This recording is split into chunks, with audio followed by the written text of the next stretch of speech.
C'est Enzo Lefort pour Fida Muris, toujours fidèle au mur.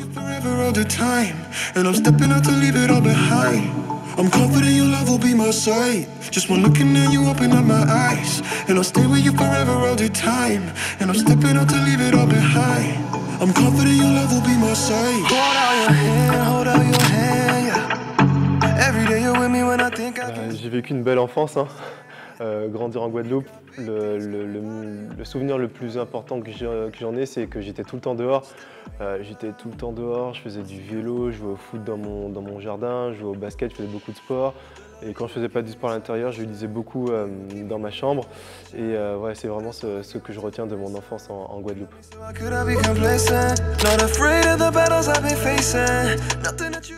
Je me sens 100% guadeloupéen, même ça énerve ma mère quand parfois dans la presse on dit que je suis guyanais parce que c'est pas du tout le cas, je suis 100% guadeloupéen, j'ai grandi en Guadeloupe, mes deux parents sont guadeloupéens donc non, je suis à 100% guadeloupéen.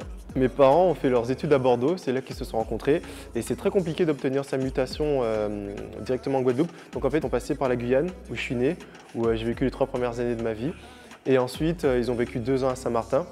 Et par la suite, on est arrivé en Guadeloupe, donc à l'âge de 5 ans.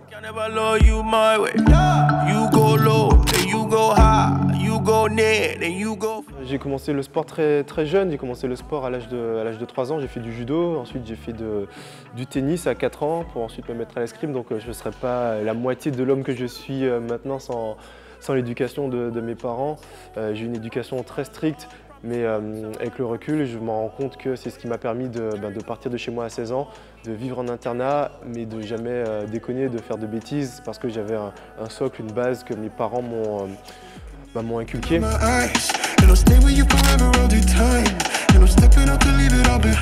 J'ai vu Laura Flessel qui a gagné les Jeux Olympiques à la télé en 1996 à Atlanta. J'avais 5 ans, Laura Flessel, grande championne guadeloupéenne, j'avais 5 ans, je l'ai vue à la télé, on en a beaucoup parlé dans les médias locaux. Moi, je me suis dit, ça a l'air trop bien en fait. Elle joue avec une épée, moi j'avais 5 ans, envie de jouer à l'épée avec mes copains. Donc c'est pour ça que je me suis inscrit et j'ai même arrêté le tennis pour me mettre à l'escrime.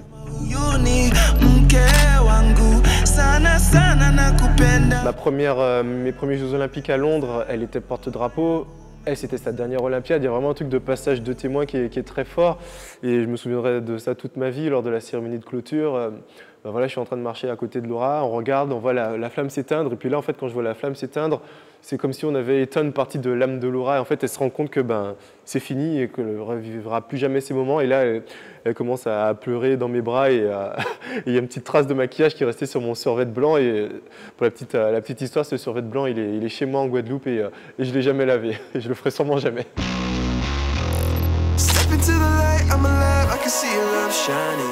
Comme je l'ai dit, j'ai commencé à regarder les Jeux Olympiques, j'avais 5 ans. Jusqu'à ce que j'y participe, je mettais un matelas dans mon salon pour pouvoir regarder jour et nuit les Jeux Olympiques. Pendant 2 semaines, je vivais quasiment dans le salon.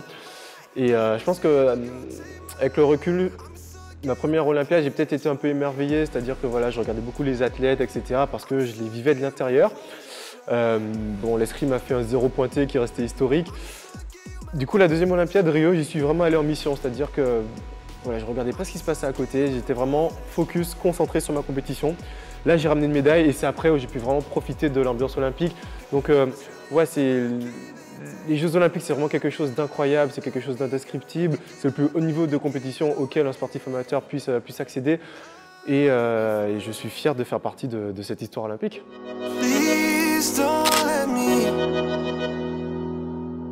L'esprit de compétition, c'est quelque chose qui m'anime vraiment. En fait, c'est un truc où je rentre un peu en mode survie.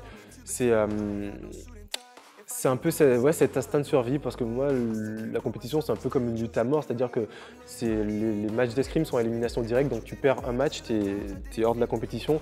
Donc c'est vraiment ce truc, en fait, c'est cette petite décharge d'adrénaline qui me permet de me surpasser à des choses que j'arrive pas forcément à mettre en place à l'entraînement.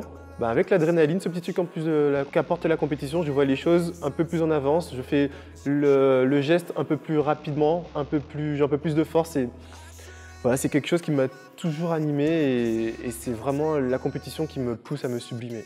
En demi-finale, je me sentais pas intouchable, mais j'étais vraiment, on appelle ça la zone, mais j'avais l'impression de voir tout, que tout était un peu ralenti. J'avais un truc de confiance en moi et puis surtout, j'avais pas peur. J'étais là, je profitais pleinement du moment. Je savourais le moment et Et ça rend ce titre de champion du monde vraiment avec une saveur particulière. J'ai eu 6 matchs qu'il fallait gagner et la journée s'est emboîtée de telle sorte que j'ai rencontré des adversaires de plus en plus féroces, de plus en plus forts. Et à chaque fois, j'ai su répondre présent et me tirer de ces assauts. Et oui, bien sûr, ça reste la journée la plus aboutie de ma carrière. You made me live. I'm not alone. You never trip. J'ai la chance, par mon sport, d'énormément voyager. J'ai fait tous les continents hormis l'Australie et l'Antarctique. Mais oui, j'aime beaucoup l'Asie. Les voyages qui m'ont le plus marqué sont Séoul, Tokyo, Shanghai, parce que c'est une culture totalement différente. C'est très très dépaysant. Et depuis que je me suis mis à la photographie, c'est vrai que j'arrive à voir de la beauté où j'en voyais pas avant. Et Tokyo est une ville qui m'inspire énormément. Et la population, et l'architecture, et l'ambiance générale. À chaque fois que je vais à Tokyo, la ville me coupe le souffle, tout simplement.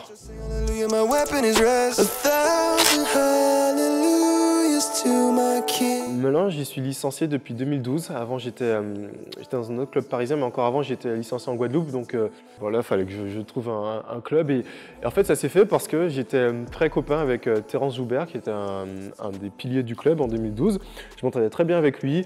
J'étais à la recherche d'un club qui puisse me supporter pour payer mes compétitions.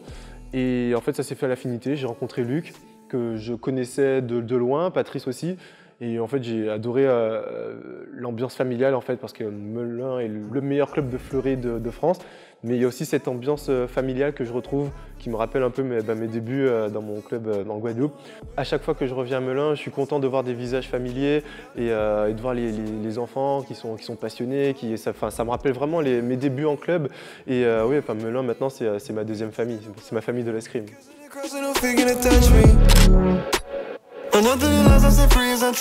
La photographie, c'est une passion, mais c'est une passion que je mets un peu au service de l'escrime. C'est-à-dire que l'escrime est mon occupation principale, mais je suis quelqu'un qui a besoin de s'aérer l'esprit. C'est-à-dire que quand je suis à l'entraînement, je me donne à 100%. Une fois que j'ai posé un pied en dehors de la salle, je ne pense plus du tout à la pratique de l'escrime. Quand je fais de la photo, je ne pense pas à l'escrime. Et du coup, j'espère pouvoir progresser dans la photographie. Alors ça m'est venu un peu par hasard, par la force des choses, en fait, mes voyages. Je me suis dit qu'il fallait que je les immortalise. J'ai commencé par la photo numérique. Et en fait, par la suite, sur les conseils avisés de ma compagne, elle m'a conseillé de me mettre à l'argentique parce que c'est quelque chose qui me correspond un peu plus. L'argentique, donc c'est les anciens appareils avec les pellicules. Et en fait, il y a quelque chose d'un peu moins contrôlé dans le sens où, avec le numérique, on peut prendre une photo et ensuite la retoucher, etc. Moi, je suis pas forcément... j'aime pas passer trop de temps derrière mon écran, donc j'aime prendre le temps de choisir mon cadre, ma lumière avec la photo argentique parce qu'on a droit qu'à 36 poses sur une pellicule, donc ça demande un peu plus de temps, on ne peut pas juste mitrailler. Et c'est ce que j'aime avec la pellicule argentique, c'est qu'on a un grain, de la matière, quelque chose qui me parle un peu plus, et le fait aussi que ça soit beaucoup plus spontané.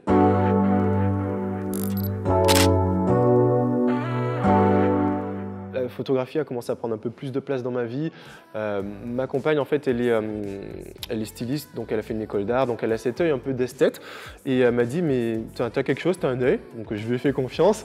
Et du coup, j'ai commencé à shooter de plus en plus. Elle a une marque de bijoux, ma compagne, donc j'ai pris des photos pour elle. J'ai pris des photos pour une marque de prêt-à-porter. Enfin, j'ai fait différents projets comme ça qui m'ont un peu mis en confiance.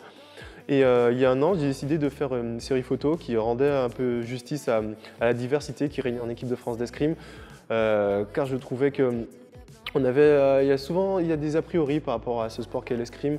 Bien souvent, on pense que c'est un sport qui est réservé à une certaine élite sociale, et moi, je voulais un peu démystifier ça. Et parce que mon équipe de France, elle est belle, elle est plurielle, elle est diverse. Il y a des gens qui viennent de toute la France, qui viennent de toutes les classes sociales. Donc voilà, c'est vraiment à ça que je voulais rendre hommage. Donc après le confinement, les Jeux étaient reportés d'1 an, j'ai eu un peu plus de temps. Donc j'ai réuni une vingtaine de mes coéquipiers. Donc je les chopais un par un après les entraînements. J'ai shooté dans la salle d'escrime à la lumière naturelle. C'était vraiment très spontané. Et j'en ai tiré une série de portraits entrecoupés de quelques natures mortes. Et de ces portraits, j'ai fait un livre, donc un livre que j'ai voulu auto-éditer. J'ai tout fait de A à Z car je voulais garder le contrôle sur tout et pas forcément aller vers une maison d'édition en travaillant avec une maison d'édition, j'aurais été soumis à différentes contraintes dont je voulais m'abolir. Donc voilà, Et du coup, il en est ressorti ce livre et c'était franchement très enrichissant de travailler sur ça parce qu'en un projet, j'ai appris plein de métiers différents, le métier de l'édition, tout le jargon technique, les échanges avec l'imprimeur, enfin, c'est vraiment quelque chose que j'ai adoré faire.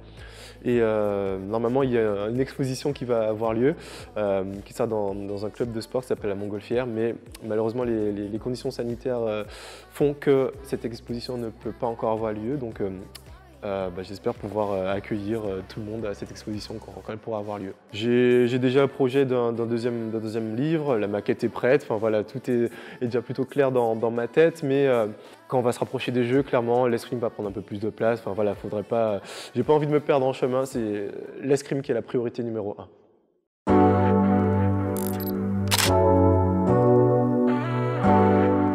Oui, alors je fais partie de l'armée de champions, qui est un dispositif mis en place par le ministère de la Défense pour aider les sportifs de haut niveau, amateurs comme moi, qui n'avons pas la chance d'être payés par nos fédérations. Et pour renforcer un peu ce dispositif entre les sportifs et les militaires, j'ai été nommé parrain d'une base aérienne à Saint-Dizier.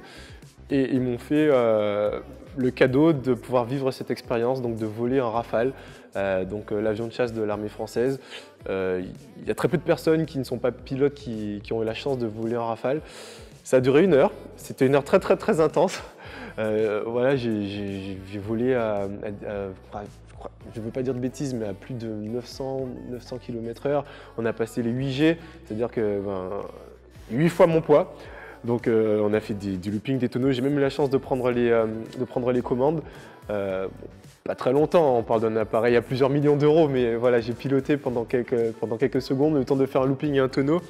Et je suis quelqu'un d'assez orgueilleux, donc j'ai demandé au pilote de faire comme si j'étais pas là, de faire son exercice comme si j'étais pas là. Bien mal m'en a pris. À un moment, son exercice, c'était de pourchasser deux autres avions. Du coup, on a pris en chasse 2 autres avions et là, il a laissé libre cours à tout ce que l'avion était capable de faire. Les loopings, les tonneaux, les chutes libres, etc. Et du coup, j'ai lâché ma galette. J'ai pas honte de le dire. J'ai lâché ma galette, donc tout est prévu pour. On a un petit sac. En fait, j'ai attendu qu'on soit au calme. J'ai vomi dans le petit sac, j'ai refermé, etc. On a atterri. Et là, pour entériner mon premier vol, il m'attendait avec une bouteille de champagne. Donc une bouteille de champagne, donc une coupe de champagne une fois que j'ai atterri pour célébrer mon premier vol. Donc ça restera une expérience qui est gravée dans ma mémoire, mais que je ne souhaite pas réitérer.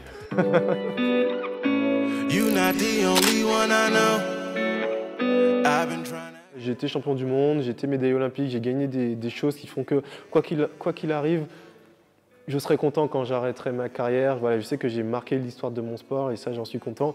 Après, j'ai de la chance déjà d'être passionné par quelque chose. Et en fait, une fois que j'aurai arrêté l'escrime, on me demandera de trouver une autre passion pour en faire mon métier.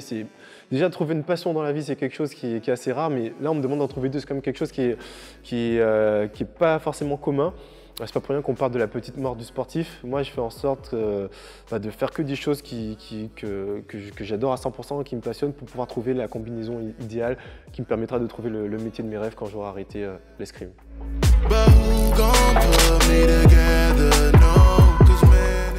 Alors, c'est sûr que en fait, je me suis rendu compte que j'avais une voix maintenant, j'ai un palmarès, j'ai une voix. Le fait que je prenne de l'âge, que j'ai une vie de famille, j'ai une petite fille, me fait me rendre compte de beaucoup de choses et me fait me rendre compte que maintenant, les sportifs, nous sommes un exemple. Nous sommes un exemple pour les générations futures et c'est grâce aux générations futures qu'on pourra construire une société plus égalitaire et juste une meilleure société.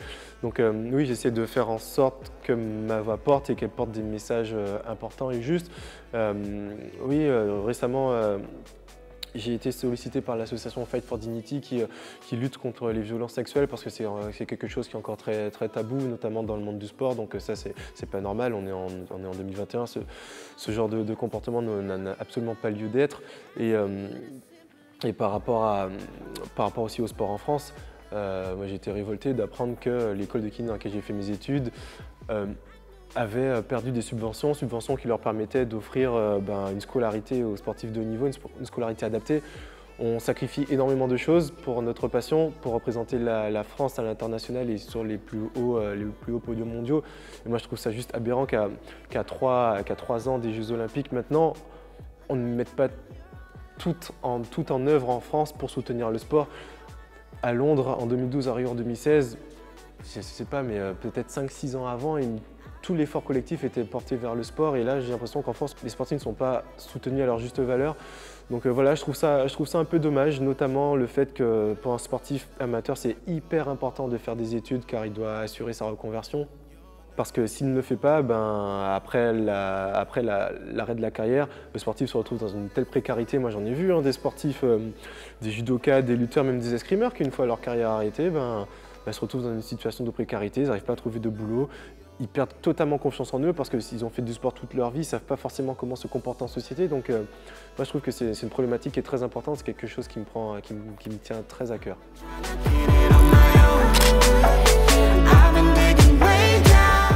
Pour moi, le sport, c'est la plus belle école de la vie qui soit. Et là, en ce moment, je suis en train de monter une association avec ma sœur.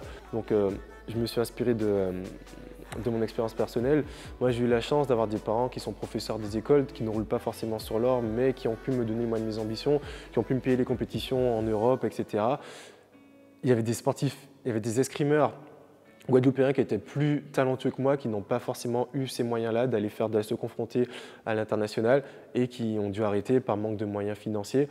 Et ça, je trouve ça vraiment très dommage parce qu'en fait, aux Antilles, on est éloigné on est éloigné géographiquement de l'Europe et à un moment donné, on est plafonné. En fait, on n'arrive pas forcément à se confronter aux meilleurs mondiaux européens pour arriver à progresser. Moi, je voudrais mettre en place une association qui repère ces profils de sportifs hyper talentueux qui n'ont pas forcément les moyens de leurs ambitions.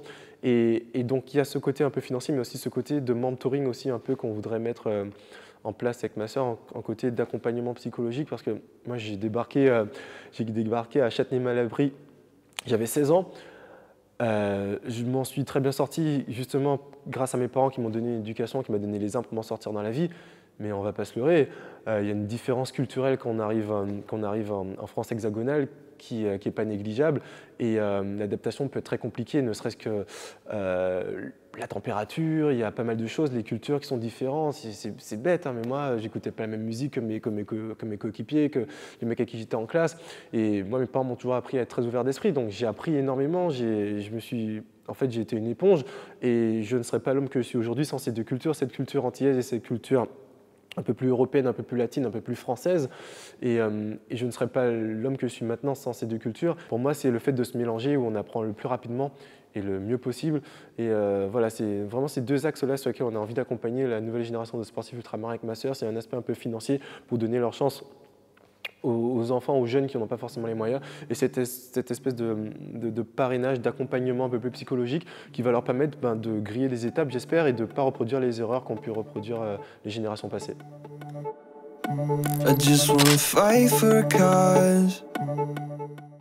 Ouais, certes, les Jeux ont été reportés d'1 an, mais j'ai encore la chance de faire mon boulot, de faire l'escrime, ma passion.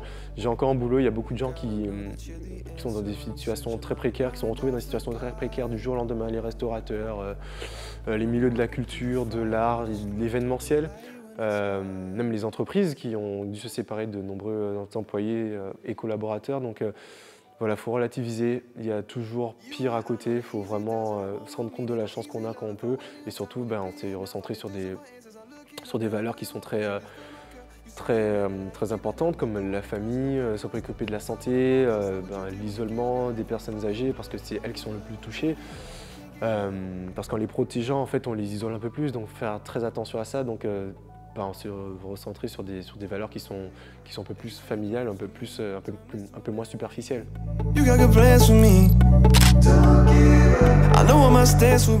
Le premier partenaire, c'est mon club de Melun qui m'a fait confiance, qui me soutient financièrement, qui m'a aidé à avoir ce contrat avec Polylogis. Ensuite, il y a l'armée de champions, le ministère de la Défense, qui m'a fait confiance aussi en 2014. Ça commence à faire longtemps, qui me font confiance alors que je n'étais pas encore champion du monde. Et là, plus récemment, la Française des Jeux, avec qui je suis sous contrat jusqu'au Jeux de Paris 2024. Et voilà, ce sont à chaque fois, ce sont des partenaires qui ont été plus que des partenaires financiers avec Polylogis. Avec le groupe Polylogis, ils m'ont formé à la médiation sociale, donc j'ai appris quelque chose.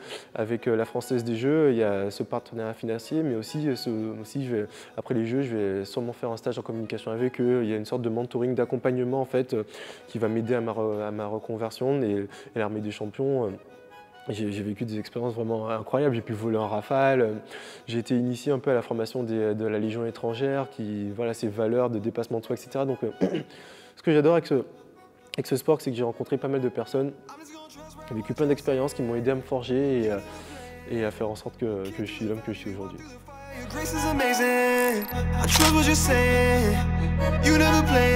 Je vais bientôt avoir 30 ans, dans ma tête j'en ai peut-être 23, parce que je vais à l'entraînement, je vois mes potes qui maintenant, le groupe se rajeunit, donc ils sont un peu plus jeunes que moi, donc je suis encore, ouais, quand je vais à l'entraînement, même quand j'ai pas forcément envie, parce que j'ai mal un peu partout, je vois mes potes, on discute 5 minutes, on rigole, on blague, et là tout de suite j'ai envie de m'entraîner.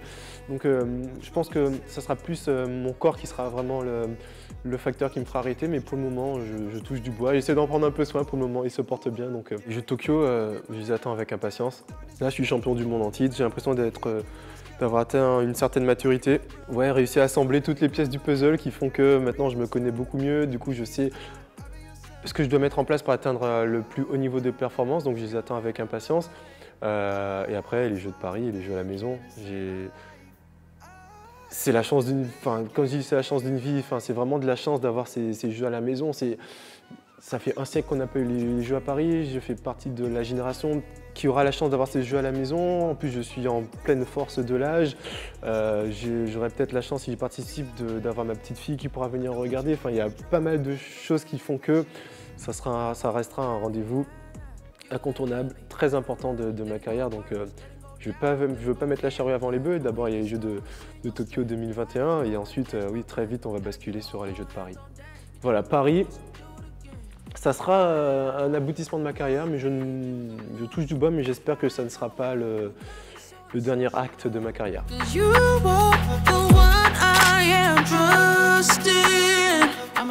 C'est vrai que je me suis rendu compte du nom que je portais quand les journalistes ont commencé à faire des jeux de mots, le fort de plus en plus fort. Le fort c'est très fort, mais avant je ne m'étais pas forcément posé la question. Par rapport au nom, en fait, peut-être inconsciemment, à force d'entendre le fort, peut-être que moi je me suis convaincu que j'étais peut-être doué dans quelque chose.